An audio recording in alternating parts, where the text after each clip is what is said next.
Assalamualaikum warahmatullahi wabarakatuh. Perkenalkan, nama saya Lela Nurlaila dengan NIM 1902331. Saya merupakan mahasiswi dari Universitas Pendidikan Indonesia dari Prodi Pendidikan Ekonomi, Fakultas Pendidikan Ekonomi dan Bisnis. Nah, pada kesempatan kali ini saya akan mereview sebuah buku yang berjudul Politik Melalui Jalur Dakwah.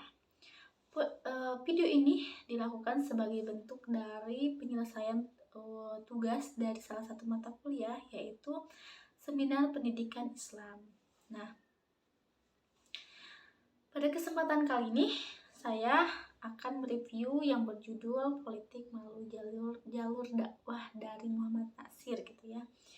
Mungkin cukup simpel juga ya, bukunya di sini cukup mungil gitu ya untuk kita bahas.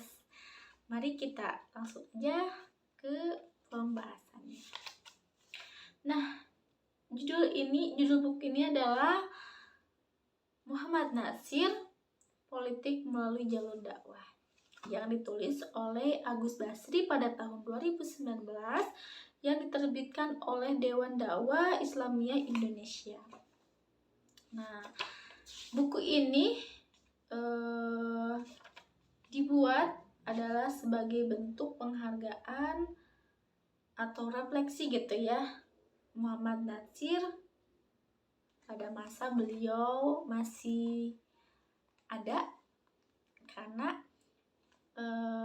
beliau itu meskipun sebagai tokoh ulama yang aktif dalam mungkin ajaran Islam, tapi juga beliau berpartisipasi dalam dunia politik untuk mempertahankan NKRI pada masa itu. Nah, lanjut. Nah, di sini ada daftar pustaka. Daftar pustakanya itu ada Politik Melalui Jalur Dakwah, Dakwah Bilhal, Isa Politik, Tentang Kartosuwirjo, Menyelamatkan Republik, Permainan Soekarno, Sama-samalah PRRI, dan Politik dan Dakwah. Nah, di sini jadi Muhammad Natsir ini tuh seperti yang sudah tadi saya sebutkan juga merupakan tokoh yang paling penting gitu ya dalam masa-masa penentuan negara Republik Indonesia pada masa itu gitu ya, ketika berbentuk federal atau negara kesatuan.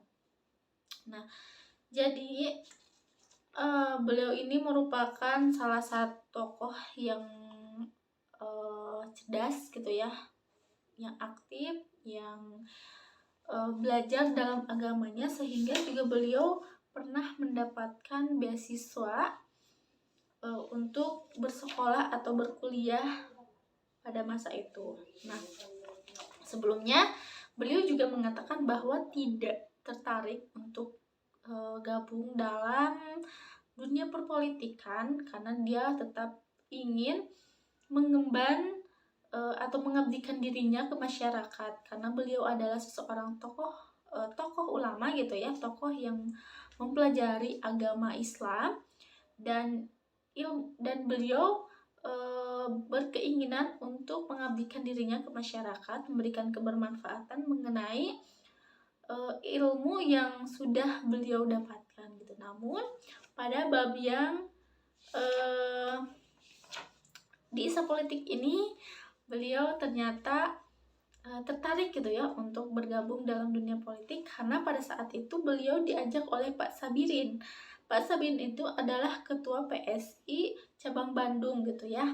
Beliau meminta agar jadi anggota gitu ya. Di Muhammad Natsir itu diminta Pak Sabirin untuk bergabung dalam organisasi PSI ini, yang mungkin pada masa itu berganti jadi PSII gitu ya namanya, sehingga beliau tetap menyandingkan antara kegiatan berdakwahnya, mengabdikan diri kepada masyarakat mengenai ilmu yang sudah beliau dapatkan, begitupun di dunia politik gitu ya. Jadi beliau menyandingkan antara dakwah dan politik, dan beliau juga mengatakan bahwa dakwah itu tidak bisa dipisahkan dengan politik, karena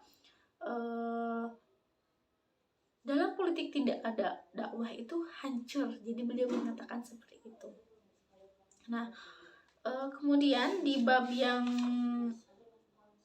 Kartosuwirjo di sini menjelaskan mengenai biografi siapa sih Kartosuwirjo itu, apa hubungannya dengan dengan Muhammad Nasir gitu ya. Menyelamatkan Republik, di bab yang menyelamatkan Republik ini tuh, jadi pada masa itu Muhammad Nasir berniatan gitu ya untuk keluar dari dunia politik dan kembali melanjutkan kebermanfaatannya dalam dunia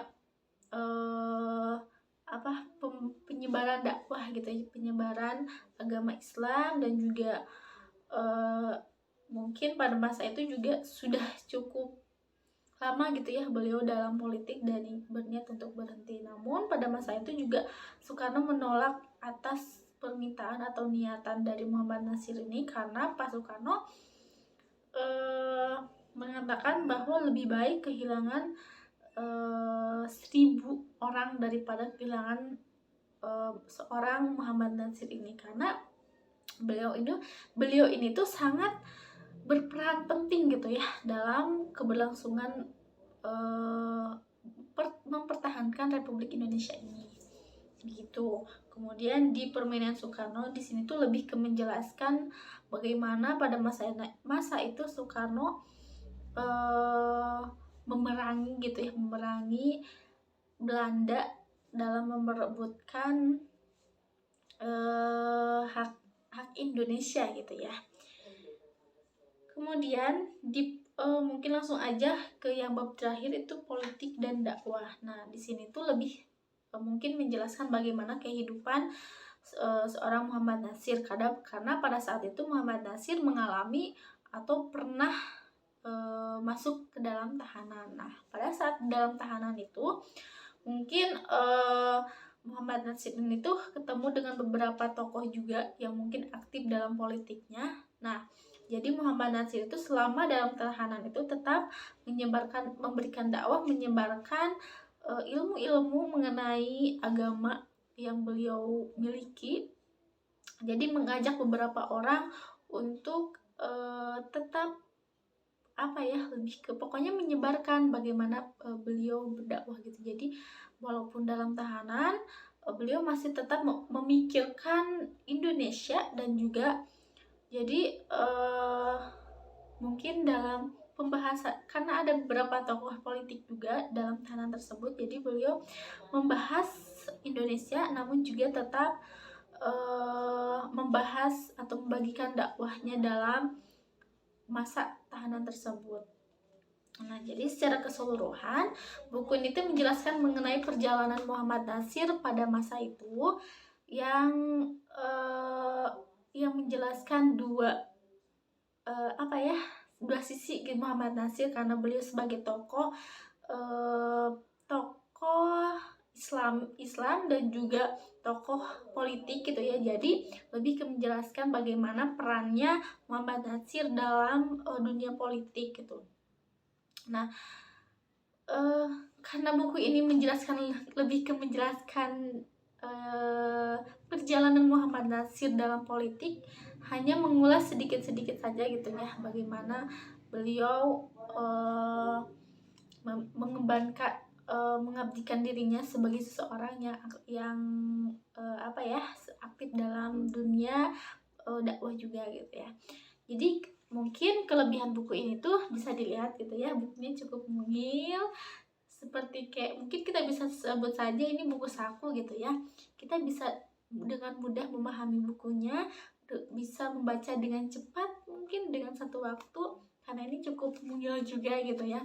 Kemudian ini juga alur ceritanya, mungkin alur penjelasannya cukup jelas juga gitu, karena ada bab mulai dari perkenalan Muhammad Nasir, kemudian bagaimana asal-usulnya Muhammad Nasir, kenapa beliau bisa tertarik dalam politik, terus bagaimana beliau dalam politiknya, terus menyebutkan juga Muhammad Nasir itu seperti apa gitu ya. Cukup jelas juga gitu ya. Namun Mungkin karena ini juga hasil dari wawancara dan isinya itu lebih ke menjelaskan perjalanan hidup Muhammad Natsir gitu. Tidak padahal kan di sini judulnya tuh politik melalui jalur dakwah. Nah, di sini tuh tidak dijelaskan dengan jelas gitu ya. Bagaimana Muhammad Natsir ini tuh berpolitik melalui jalur dakwah itu seperti apa gitu. Padahal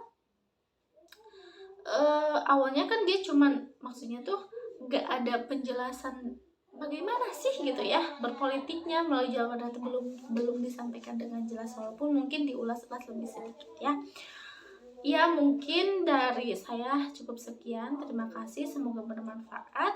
Jangan bosan-bosan untuk terus membaca dan juga memberikan kebaikan untuk orang-orang sekitar. Terima kasih. Saya akhiri saja. Assalamualaikum warahmatullahi wabarakatuh.